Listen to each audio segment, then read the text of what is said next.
आज एक वीडियो নিয়ে এসেছি হ্যাশট্যাগ হসপিটাল জিহাদ। যোগী মোদি অথবা কোনো হিন্দুরা তার বাবার ক্ষমতা নেই যে 2040 সালের মধ্যে ভারতকে ইসলাম রাষ্ট্র থেকে ঘোষণা থেকে আটকাতে পারবে। কেউ পারবে না। নাদিম শেখ নামে এক প্রাক্তন মুসলিম এই বিষয় নিয়ে তিনি এক্স হ্যান্ডেলে কিছু যুক্তি উত্থাপন করেছেন। ইনি হলেন সেই নাদিম শেখ। হিন্দিতে লেখা গত 23 সেপ্টেম্বর টুইটে অনুবাদ করেছেন। এই তুলে ধরা হলো যোগী বা মোদি অথবা কোনো হিন্দুরা বা হিন্দুর বাবার ক্ষমতা নেই যে 2040 সালের মধ্যে ভারতকে ইসলামিক জাতি পরিণত হওয়া থেকে আটকাতে পারবেন। ভারতের মুসলিম সংখ্যা ক্রমশ বৃদ্ধি পাচ্ছে। মুসলিমদের সংখ্যা বাড়ছে, হিন্দুদের সংখ্যা কমছে। সকলের এই বিষয়ে উদ্বিগ্ন, কিন্তু কেউ মূল কারণটি জানতে না পারার কারণে এখন পর্যন্ত কেউ এটিকে মনোযোগ দেয়নি। তিনি হ্যাশট্যাগ হাসপাতাল জিহাদ ব্যবহার করে লিখেছেন, হাসপাতাল জিহাদ আসলে কি? এটি ইসলামিক ষড়যন্ত্র এবং হিসেব ভারত সরকারকে হাসপাতাল মুসলিম মহিলাদের নিয়ে করা হয়েছিল অপারেশন ষড়যন্ত্র। আপনার পাড়ায় যদি একজন স্ত্রী রোগের বিশেষজ্ঞ খোঁজ করেন তাহলে বুঝতে পারবেন মুসলিম মহিলারা পাবেন, এবং তাদের বলা হয়েছে যে কখনোই কোনো মুসলিম মহিলা বা হিন্দু মহিলা প্রসবে আসবেন, সে আসলেই তাকে বলবেন সমস্ত হিন্দু মহিলাদের।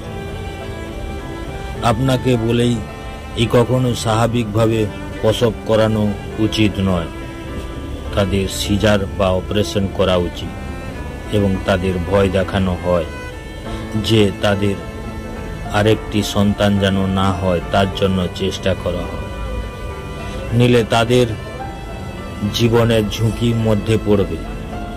তাই কখনো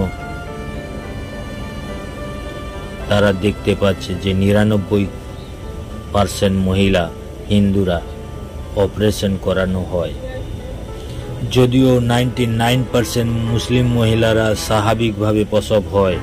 এই কারণে মুসলিম মহিলাদের 7টা 8টা 9টা সন্তান জন্ম নেয়।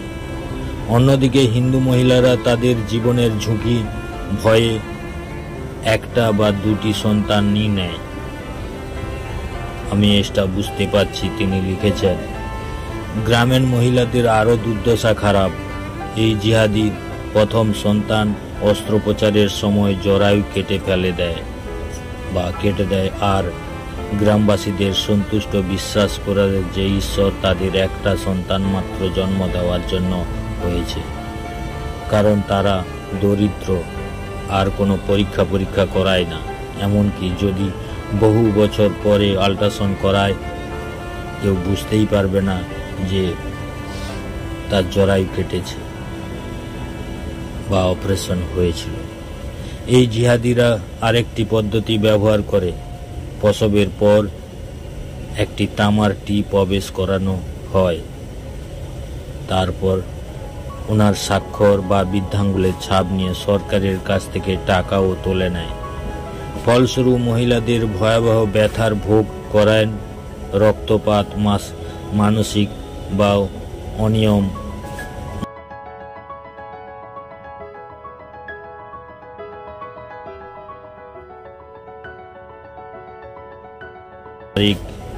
শনিতে ব্যথা, গোপনাঙ্গের ব্যথা, যৌন মিলন বেদনাদায়ক করে তোলে।